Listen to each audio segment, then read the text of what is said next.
Hey guys, welcome back to food blog. ನಮ್ಮ food blog ಅಲ್ಲಿ ನಾವು ಇವತ್ತು ನಿಮ್ಗೊಂದು ಸ್ಪೆಷಲ್ ಏನಾದರೂ ಮಾಡಿ ತೋರ್ಸೋಣ ಸ್ವೀಟು ಅಂತ. ಯಾಕಂದ್ರೆ ನಮ್ 25K ಫಾಲೋವರ್ಸ್ ಆಗಿದ್ದಾರೆ. ಸೊ ಅದಕ್ಕೆಲ್ಲ ನಿಮ್ಗೋಸ್ಕರ ಒಂದು ಸ್ವೀಟು. ಫ್ರೈ ಅಂದ ತಕ್ಷಣ ನೀವು ಖಾರ ಅನ್ಕೊಂಡಿರ್ತೀರಾ, ಬಟ್ ಸ್ವೀಟು ಇದು ಕೇರಳ ಕಡೆ ತುಂಬಾ ಮಾಡ್ತಾರೆ. ನಾವು ಕೂಡ ಫಸ್ಟ್ ಟೈಮ್ ಟ್ರೈ ಮಾಡ್ತಾ ಇರೋದು. ಹೇಗೆ ಬರುತ್ತೆ ಏನೋ ನನಗೂ ಗೊತ್ತಿಲ್ಲ. ನಿಮಗೂ ಮಾಡಿ ತೋರಿಸ್ತೀನಿ. ಏನೇನು ಸಾಮಗ್ರಿ ಬೇಕು ಫಸ್ಟ್ಗೆ ನೋಡ್ಕೊಂಡು ಬರೋಣ ಬನ್ನಿ. ನೇಂದ್ರ ಬಾಳೆಹಣ್ಣು ಅಂತ ಕೇರಳ ಸೈಡು ಇದನ್ನ ತುಂಬಾ ಯೂಸ್ ಮಾಡ್ತಾರೆ. ಇದು ನಾರ್ಮಲ್ ಬಾಳೆಹಣ್ಣಿಗಿಂತ ತುಂಬಾನೇ ಹೆಲ್ತ್ಗೆ ತುಂಬಾನೇ ಒಳ್ಳೇದು. ಇದು 4 ತಗೊಂಡಿದೀವಿ, ಅಂದ್ರೆ ನಾವು 2 ಮಾತ್ರ ಮಾಡ್ತಾ ಇದ್ದೀವಿ. ಹಾಗೆ ಎಣ್ಣೆ ಡೀಪ್ ಫ್ರೈ ಮಾಡೋದಕ್ಕೆ. ಇದು ಮೈದಾ ಹಿಟ್ಟು 2 ಕಪ್ಪಲ್ಲೂ ಕೂಡ ಮೈದಾ ಹಿಟ್ಟಿದೆ. ಚಿಕ್ಕ ಕಪ್ ಆಗಿರೋದ್ರಿಂದ 2 ಕಪ್ಪಲ್ಲೂ ಕೂಡ ತಗೊಂಡಿದೀವಿ. ಹಾಗೆ ಅಕ್ಕಿ ಹಿಟ್ಟು 1-2 ಸ್ಪೂನ್ ಅಷ್ಟು ಮಾತ್ರ ತಗೊಂಡಿದೀವಿ. ಹಾಗೆ ಸಕ್ಕರೆ ಇದು ಕೂಡ 1-2 ಟೇಬಲ್ ಸ್ಪೂನ್ ಅಷ್ಟಿದೆ. ಇದನ್ನ ನೋಡ್ಕೊಂಡು ಅಡ್ಜಸ್ಟ್ ಮಾಡ್ಕೊಂಡು ಹಾಕೋಬೇಕಾಗತ್ತೆ. ಸ್ವೀಟ್ ಜಾಸ್ತಿ ಬೇಕು ಅಂದ್ರೆ ನೋಡೋಣ. ನಾನು ಫಸ್ಟ್ ಟೈಮ್ ಟ್ರೈ ಮಾಡ್ತಿರೋದ್ರಿಂದ ಸ್ವಲ್ಪ ತಗೊಂಡಿದ್ದೀನಿ ಸದ್ಯಕ್ಕೆ. ಹಾಗೆ ಸ್ವಲ್ಪ ಕಲರ್ಗೋಸ್ಕರ ಅರಿಶಿನ ತಗೊಂಡಿದ್ದೀನಿ, ಸ್ವಲ್ಪ ಚಿಟಿಕೆಯಷ್ಟು. ಉಪ್ಪು ಕೂಡ ಸ್ವಲ್ಪ, ಸ್ವೀಟ್ ಇರೋದ್ರಿಂದ ಇದು ಸ್ವಲ್ಪ ಬೇಕಾಗತ್ತೆ, ಸ್ವಲ್ಪ ತಗೊಂಡಿದ್ದೀನಿ. ಇದು ಚಾಕ್ಲೇಟ್ ಸ್ಕ್ವೀಸ್ ಸಿರಪ್ಪು. ಇದು ಆಪ್ಷನ್, ಕಂಪ್ಲೀಟ್ಲಿ ಆಪ್ಷನಲ್, ಇದನ್ನೇನು ಹಾಕಲ್ಲ. ಬಟ್ ನಾನು ಸ್ವಲ್ಪ ನಿಮಗೆ ಚೆನ್ನಾಗಿ ತೋರಿಸೋಣ ಅಂತ ಈ ಸಿರಪ್ನ ತಗೊಂಡಿಟ್ಕೊಂಡಿದ್ದೀನಿ. ಮೊದಲಿಗೆ 2 ಕಪ್ ಅಷ್ಟು ಮೈದಾ ಹಿಟ್ಟನ್ನ ಹಾಕೋತಾ ಇದ್ದೀನಿ.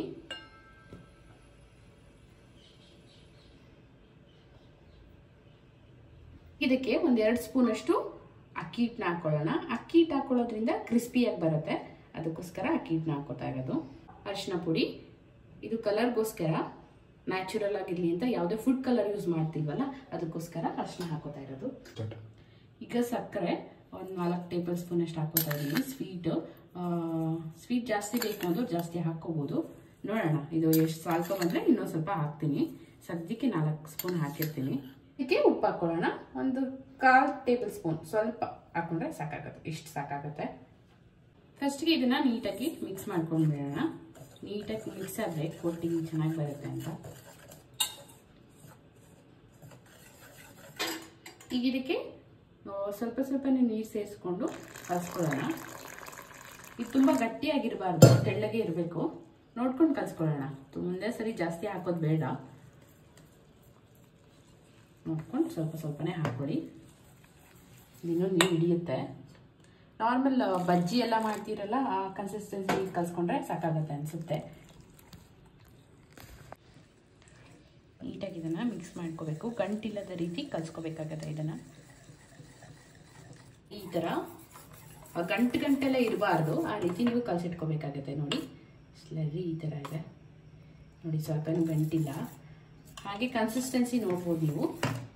ತುಂಬ ತೆಳ್ಳಗೂ ಇಲ್ಲ, ತುಂಬ ಗಟ್ಟಿ ಇಲ್ಲ, ಈ ಥರ ಇದೆ. ಇದನ್ನ 5 ಮಿನಿಟ್ಸ್ ನೆನೆಯೋದಕ್ಕೆ ಬಿಡೋಣ. ಆ ಟೈಮಲ್ಲಿ ನಾವು ಬಾಳೆಹಣ್ಣನ್ನ ಕಟ್ ಮಾಡ್ಕೊಳ್ಳೋಣ. ಈ ಬಾಳೆಹಣ್ಣಿನ ವಿಶೇಷತೆ ಏನಂದ್ರೆ, ಈ ಬಾಳೆಹಣ್ಣ ಕೇರಳದಲ್ಲಿ ಒಂದು ಬ್ರೇಕ್ಫಾಸ್ಟ್ ಆಗಿ ಯೂಸ್ ಮಾಡ್ತಾರೆ. ಈ ಒಂದು ಬಾಳೆಹಣ್ಣ ಜೊತೆ ಒಂದು ಬ್ಲ್ಯಾಕ್ ಟೀ ಕುಡಿದ್ರೆ ಒಂದು ಬ್ರೇಕ್ಫಾಸ್ಟ್ ಮುಗೀತು ಅಂತ. ಅಂದ್ರೆ ಅಷ್ಟು ಹೆಲ್ದಿ ಆಗಿರೋ ಈ ಬ್ರೇಕ್ಫಾಸ್ಟು. ಇದರಿಂದ ತುಂಬಾ ಐಟಮ್ ಮಾಡ್ತಾರೆ ಕೇರಳದವರು, ನೀವು ನೋಡಿರ್ತೀರಾ. ಅನ್ನದ ಜೊತೆ ಬೇಯಿಸಿ ಅಥವಾ ಮಕ್ಳಿಗೆ ಇದನ್ನ ಬೇಯಿಸಿ ತುಪ್ಪ ಹಾಕಿ ತಿನ್ನಿಸ್ತಾರೆ. ತುಂಬಾ ಅಂದ್ರೆ ತುಂಬಾ ತೆಳ್ಳಗಿದ್ರೆ ತುಂಬಾ ದಷ್ಟಪುಷ್ಟ ಆಗ್ಲಿ ಅಂತ ಆ ಥರನೂ ಮಾಡ್ತಾರೆ. ಹಂಗೆ ಬಜ್ಜಿ ಕೂಡ ಮಾಡ್ತಾರೆ, ಚಿಪ್ಸ್ ಮಾಡ್ತಾರೆ, ತುಂಬಾ ಹಲವಾರು ಮಾಡ್ತಾರೆ. ಅದ್ರಲ್ಲಿ ನಾವು ನೋಡಿರೋ ಹಂಗೆ ಇದು ಒಂದು ಸ್ಪೆಷಲ್ ಈ ರೆಸಿಪಿ ಮಾಡಿದ್ದಾರೆ. ನಾವು ಕೂಡ ಟ್ರೈ ಮಾಡೋಣ ಅಂತ ಮಾಡ್ತಾ ಇದ್ದೀವಿ. ನೀವು ಕೂಡ ಒಂದ್ಸರಿ ಟ್ರೈ ಮಾಡಿ, ಹೇಗಾಯ್ತು ಅಂತ ಕಮೆಂಟ್ ಮಾಡಿ. ಫಸ್ಟ್ ನಾನು ಟ್ರೈ ಮಾಡಿ ನಿಮ್ಗೆ ಹೇಗಾಯ್ತು ಅಂತ ಹೇಳ್ತೀನಿ, ನೆಕ್ಸ್ಟ್ ನೀವು ಟ್ರೈ ಮಾಡಿ. ಕಟ್ ಮಾಡ್ಕೊಳ್ಳೋಣ. ಸ್ಟಾರ್ಟಿಂಗ್ ಅಲ್ವಾ, ಎಲ್ಲ ಮಾಡೋದು ಬೇಡ, 2 ಮಾತ್ರ ಟ್ರೈ ಮಾಡ್ತಾ ಇದ್ದೀನಿ. ಚೆನ್ನಾಗಿ ಬಂದ್ರೆ ನೆಕ್ಸ್ಟ್ ಟೈಮ್ ಮಾಡ್ಬೋದು. ಇದು ತುಂಬ ಹಣ್ಣು ತಗೋಬಾರ್ದು ನೀವು, ಅಥವಾ ತುಂಬ ಕಾಯಿ ತಗೋಬಾರ್ದು. ಮೀಡಿಯಮ್ ಆಗಿದ್ರೆ ಬೆಸ್ಟ್. ಕಟ್ ಮಾಡ್ತೀವಲ್ಲ ಅದಕ್ಕೋಸ್ಕರ. ಮೊದಲಿಗೆ ಸಿಪ್ಪೆನ ತೆಗೆದಿಟ್ಕೊಳ್ಳೋಣ.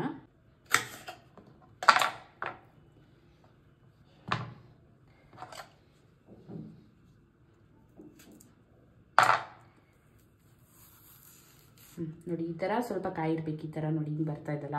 ತುಂಬ ಹಣ್ಣಾಗ್ಬಿಟ್ರೆ ಕಟ್ ಮಾಡೋದಕ್ಕೂ ಕಷ್ಟ ಆಗುತ್ತೆ, ಮತ್ತೆ ಇದು ಈ ಥರ ಫ್ರೈ ಮಾಡೋದಕ್ಕೂ ಕಷ್ಟ ಆಗುತ್ತೆ. ನೋಡಿ ಇದು ಕರೆಕ್ಟಾಗಿದೆ, ಪರ್ಫೆಕ್ಟ್ ಆಗಿದೆ. ನೋಡಿ ಬಿಚ್ಚೋದಕ್ಕೂ ತುಂಬ ಈಸಿಯಾಗಿ ಬರ್ತಾ ಇದೆ.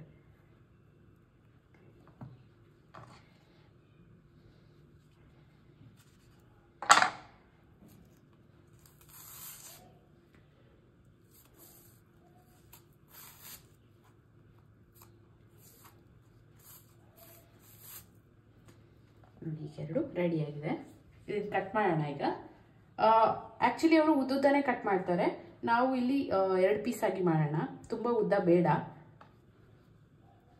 ಫಸ್ಟ್ ಈ ಥರ ಒಂದು ಮಧ್ಯಕ್ಕೆ ಕಟ್ ಮಾಡಿಕೊಂಡು ಇದರಲ್ಲಿ 4 ಪೀಸ್ ಮಾಡಬೇಕು.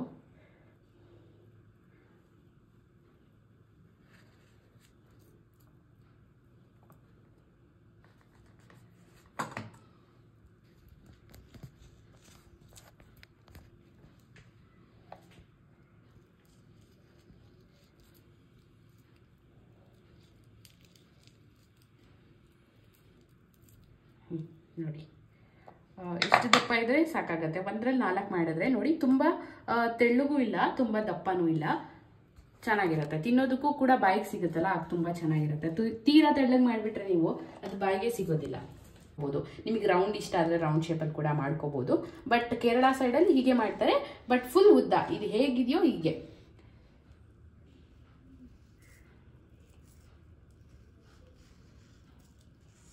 ಹೀಗೆ ಉದ್ದ ಉದ್ದ ಮಾಡ್ತಾರೆ. ಉದ್ದಾಗಿ ಬಜ್ಜಿ ಥರ ನೋಡೋದಕ್ಕೆ ಚೆನ್ನಾಗಿರುತ್ತೆ. ನಮಗೆ ಬಾಣಲಿ ಹಿಡಿಸಲ್ಲ, ಅದಕ್ಕೋಸ್ಕರ ಚಿಕ್ಕದಾಗಿ ಮಾಡ್ಕೊಳ್ಳೋಣ. ಫಸ್ಟ್ ಟೈಮ್ ಮಾಡ್ತಾ ಇರೋದ್ರಿಂದ ಹೀಗೆ ಮಾಡ್ಕೊಳ್ಳೋಣ. ನೋಡಿ ಈಗ ಎಲ್ಲದನ್ನು ಕಟ್ ಮಾಡ್ಕೊಂಡಿದ್ದಾಯಿತು. ಬಟ್ ಇದು ಟೇಸ್ಟ್ ಹೆಂಗಿದೆ, ನಾರ್ಮಲ್ ಬಾಳೆಹಣ್ಣು ಥರ ಇದೆಯಾ ಅಂತ ಒಂಚೂರು ಟೇಸ್ಟ್ ಮಾಡಿ ನೋಡೋಣ. ಇಷ್ಟೇ ಟೇಸ್ಟ್ ಮಾಡ್ತಾ ಇದ್ದೀನಿ. ಸ್ವೀಟ್ ಇದೆ, ಅಂದರೆ ತುಂಬ ಸ್ವೀಟು ಅಲ್ಲ, ತುಂಬ ಹುಳಿನೂ ಅಲ್ಲ, ನಾರ್ಮಲ್ ಬಾಳೆಹಣ್ಣು ಬರುತ್ತಲ್ಲ ಅದಕ್ಕಿಂತ ಏನೋ ಒಂಚೂರು ಏನೋ ಸ್ವಲ್ಪ 5 ನಿಮಿಷ ಇದು ನೋಡಿ, ಚೆನ್ನಾಗಿ ಬ್ಯಾಟರ್ ಈಗ ನೆಂದಿದೆ. ಸೊ ಡೀಪ್ ಫ್ರೈ ಮಾಡೋದಕ್ಕೆ ಸ್ವಲ್ಪ ಜಾಸ್ತಿನೇ ಎಣ್ಣೆ ಹಾಕೋಬೇಕಾಗತ್ತೆ. ಎಣ್ಣೆ ಸ್ವಲ್ಪ ಚೆನ್ನಾಗಿ ಕಾಯಬೇಕು. ಈಗ ಕಾದಿದೆಯಲ್ವ ನೋಡೋಣ. ಸ್ವಲ್ಪ ಹಿಟ್ಟನ್ನು ಹಾಕಿ ಬೇಲ್ ಬರ್ತಾ ಇದೆ, ಚೆನ್ನಾಗಿ ಕಾದಿದೆ. ಒಂದೊಂದಾಗಿ ಇದ್ರೊಳಗೆ ಹಾಕ್ಬಿಟ್ಟು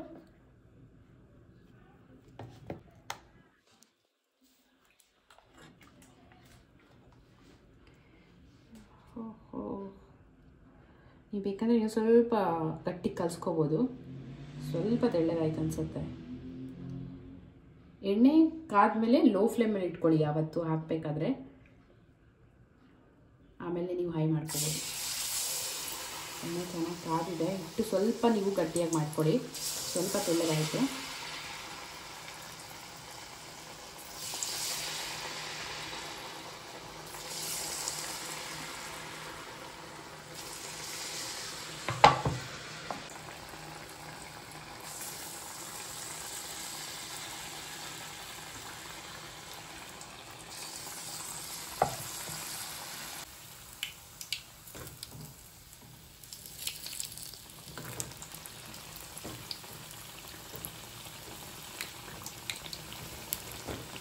ಈ ಥರ ಸಪ್ರೇಟ್ ಮಾಡ್ಕೊಳ್ಳಿ. ಸ್ವಲ್ಪ ತೆಳ್ಳಗಿತ್ತಲ್ಲ ಅದಕ್ಕೆ ಅಂಟ್ಕೊಂಡ್ಬಿಟ್ಟಿದೆ. ನೀವು ಸ್ವಲ್ಪ ಗಟ್ಟಿಯಾಗಿ ಕಲಿಸ್ಕೊಂಡ್ರೆ ಅಂಟ್ಕೊಳ್ಳೋದಿಲ್ಲ ಒಂದಕ್ಕೊಂದು. ನೀಟಾಗಿದ್ದು ಲೋ ಫ್ಲೇಮಲ್ಲಿ ಬೇಯಲಿ. ಲೋ ಅಂದರೆ ತುಂಬ ಲೋ ಅಲ್ಲ, ಒಂದು ಮೀಡಿಯಮ್ ಫ್ಲೇಮಲ್ಲಿ ಚೆನ್ನಾಗಿದ್ದು 2 ಕಡೆ ಬೇಯಬೇಕು. ಒಳ್ಳೆ ಫ್ಲೇವರ್, ಒಳ್ಳೆ ಘಮ ಬರ್ತಾ ಇದೆ.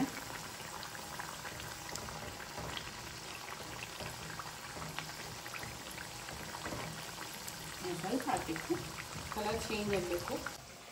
ನಾರ್ಮಲ್ ಆಗಿ ಬಜ್ಜಿ ಬೋಂಡ ಎಲ್ಲ ಕಲರ್ ಬರುತ್ತಲ್ಲ, ಆ ರೀತಿ ಕಲರ್ ಬಂದರೆ ಸಾಕಾಗುತ್ತೆ.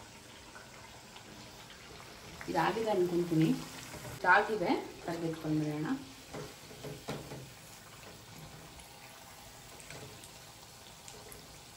ನೋಡಿ ಕಲರ್ ನೋಡಿ ಯಾವ ರೀತಿ ಬಂದಿದೆ.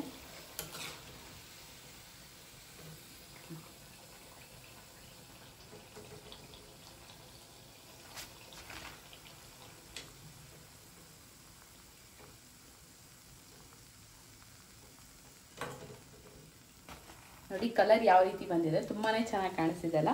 ನೋಡೋದಕ್ಕೂ ಕೂಡ ಕ್ರಿಸ್ಪಿಯಾಗಿ ಕಾಣಿಸ್ತಾ ಇದೆ. ಟೇಸ್ಟ್ ಮಾಡಿ ನೋಡಬೇಕು. ಬಟ್ ಇನ್ನೂ ಸ್ವಲ್ಪ ಇದೆ, ಇನ್ನೊಂದು ಬ್ಯಾಚ್ ಹಾಕ್ಬಿಟ್ಟು ಆಮೇಲೆ ಟೇಸ್ಟ್ ಮಾಡೋಣ. ಇದು ಸ್ವಲ್ಪ ತಣ್ಣಗಾಗಲಿ.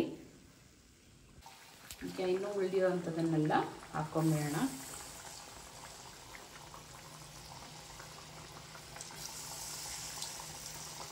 ಆ್ಯಕ್ಚುಲಿ 1 ಕಪ್ಪು ಮೈದಾ ಹಿಟ್ಟು ಸಾಕಾಗುತ್ತೆ ಅನಿಸುತ್ತೆ.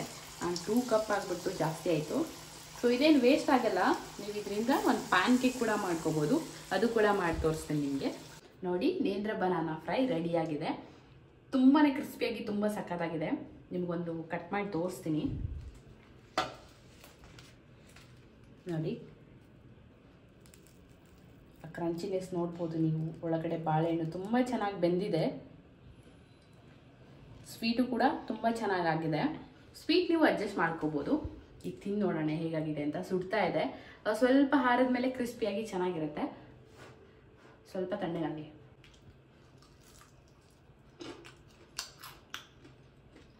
ನೋಡ್ಬೋದು ಆ ಕ್ರಿಸ್ಪಿನೆಸ್ ನೀವು. ಕ್ರಂಚಿ ಆಗಿದೆ, ಫುಲ್ಲು ಸುತ್ತ ತುಂಬ ಕ್ರಿಸ್ಪಿ ಆಗಿದೆ, ಒಳಗಡೆ ಸ್ಮೂತ್ ಆಗಿದೆ, ಸ್ವೀಟ್ ಆಗಿದೆ. ಬಾಳೆಹಣ್ಣು ಸ್ವೀಟ್ ಆಗಿದೆ ಮತ್ತು ಕೋಟಿಂಗು ಸ್ವೀಟ್ ಆಗಿರೋದ್ರಿಂದ ಬ್ಯಾಲೆನ್ಸಿಂಗ್ ಆಗಿದೆ.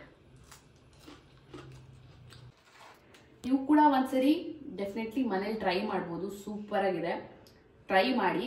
ಯಾರಾದರೂ ಸಡನ್ ಆಗಿ ಗೆಸ್ಟ್ ಬಂದಾಗ ಈ ಥರ ಬಾಳೆಹಣ್ಣು ತಂದು ಈ ಥರ ಡಿಫ್ರೆಂಟ್ ಆಗಿ ಮಾಡಿಕೊಟ್ರೆ ತುಂಬ ಇಷ್ಟಪಟ್ಟು ತಿಂತಾರೆ. ಮಕ್ಳಿಗೂ ಲಂಚ್ ಬಾಕ್ಸ್ಗೆ ಹಾಕೋದಕ್ಕೆ ಕೂಡ ತುಂಬ ಚೆನ್ನಾಗಿರುತ್ತೆ. ಅವ್ರಿಗೂ ಕೂಡ ತುಂಬ ಇಷ್ಟ ಆಗುತ್ತೆ. ಏನು ಡಿಫ್ರೆಂಟ್ ಆಗಿದೆ, ತಿನ್ನೋದಕ್ಕೂ ಸ್ವೀಟ್ ಆಗಿದೆ ಅಲ್ಲ ಅಂತ ಮಕ್ಕಳು ಕೂಡ ಇಷ್ಟಪಡ್ತಾರೆ. ಇದಕ್ಕೆ ನೀವು ಇನ್ನು ಡೆಕೋರೇಟಿವ್ ಆಗಿ ಮಾಡ್ಬೋದು. ಇದಕ್ಕೆ ನಾನು ಮೇಲೆ ಚಾಕ್ಲೇಟ್ ಸಿರಮ್ನ ಹಾಕಿ ತೋರಿಸ್ತೀನಿ, ಬನ್ನಿ. ಈ ಥರ ನೀವು ಜೋಡಿಸ್ಕೊಬಿಟ್ಟು, ವಾವ್, ನೋಡೋದಕ್ಕೆ ತುಂಬ ಚೆನ್ನಾಗಿ ಕಾಣ್ತಾ ಇದೆ. ತಿನ್ನೋದು ಕೂಡ ಸಕ್ಕತ್ತಾಗಿತ್ತು. ನೀವು ಕೂಡ ಒಂದ್ಸರಿ ಟ್ರೈ ಮಾಡಿ, ಹೇಗಿತ್ತು ಅಂತ ಕಮೆಂಟ್ ಮಾಡಿ. ಸೊ ಇದಿಷ್ಟು ಇಟ್ಟು ಬಿಕ್ಕಿದೆಲ್ಲ, ಸ್ವಲ್ಪ ಪ್ಯಾನ್ ಕೇಕ್ ಮಾಡೋಣ, ಹೇಗೆ ಬರುತ್ತೆ ಅಂತ ನೋಡೋಣ. ಸುಮ್ಮನೆ ವೇಸ್ಟ್ ಆಗುತ್ತೆ ಅಂತ ಮಾಡ್ತಾ ಇದ್ದೀನಿ. ನೋಡೋಣ, ಹೆಂಚು ಸ್ವಲ್ಪ ಕಾಯಿ.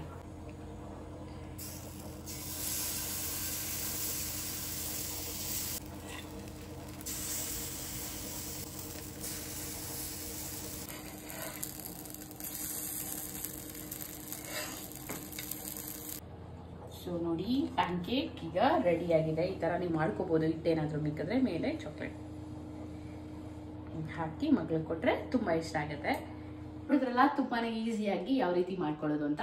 ನೀವು ಕೂಡ ಒಂದ್ಸರಿ ನಿಮ್ಮ ಮನೇಲಿ ಟ್ರೈ ಮಾಡಿ, ಹೇಗಿತ್ತು ಅಂತ ಕಮೆಂಟ್ ಮಾಡಿ. ಇದೇ ಥರ ಸಿಂಪಲ್ ರೆಸಿಪಿಗೆ ನಮ್ಮ ಚಾನಲ್ ಫಾಲೋ ಮಾಡಿ, ಹಾಗೆ ಸಬ್ಸ್ಕ್ರೈಬ್ ಮಾಡಿ, ಶೇರ್ ಮಾಡಿ, ಎಲ್ರಿಗೂ ಕೂಡ ಶೇರ್ ಮಾಡಿ. ನಮ್ಮ ಇನ್ಸ್ಟಾಗ್ರಾಮ್ನ ಫಾಲೋ ಮಾಡಿ, ಫೇಸ್ಬುಕ್ ಕೂಡ ಫಾಲೋ ಮಾಡಿ. ಇದೇ ರೀತಿ ಸಪೋರ್ಟ್ ಮಾಡಿ. Thank you for watching.